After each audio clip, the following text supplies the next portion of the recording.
شو د هغه مریضانو پوښتنې ته دا بجلی لینډ دی غاټ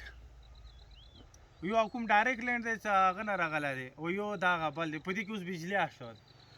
که زه په غوړې باندې ودرېږم هم دې ته زه ګوتې وروړلی شم تر تاسې مخکې راوړم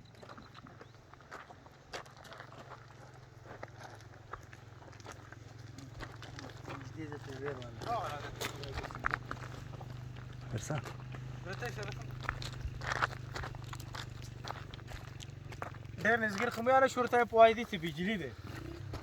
خطره چا ده همین ستنې ته ورشه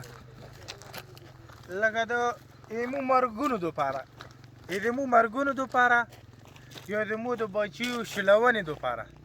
یا د مو بچیو معذور کونې دپاره لکه وابډا مو سره دومره همدردي لري وابډا دلته یو جال یې چولی دی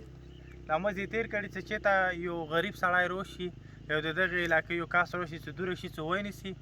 چې یا یې تک تور وسېځوي یا یې معذور کړي اوس که دا کوم کس نه شي دا به د وابډې اهل کاریان وي دا به د دغې علاقې د کونډې بورې ډېر د غریب خاندان کس وي په دې یو به هغه دلته موزې چیرې یو به مول څري د سکول یارانه دی تر څه دغې علاقې کې سکول هسته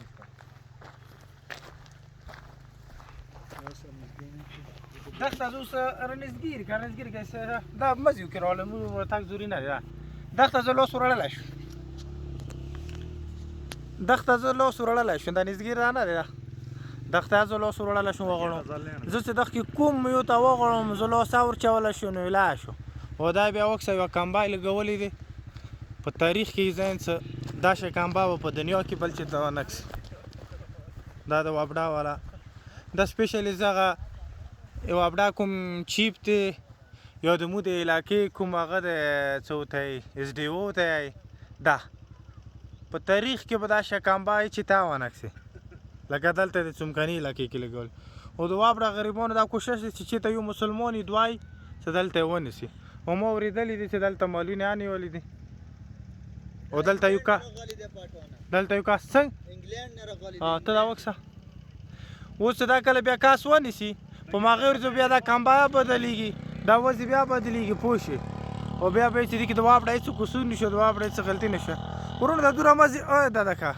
دا داسې ورنه تېرېږي دا که وابډا دا مزې دومره ټیټ دي دا دښه دا چې د وابډا والا څه مزې تېرولو دا دغه ټایم کې هغو څه نشه یې کړي او پیدلو نه څه چالو هغې ټایم کې خو هغوی لږه مستیا کړې او بل د چا خبره نه اورېدله د هېچا خبره نه اورېدله اوس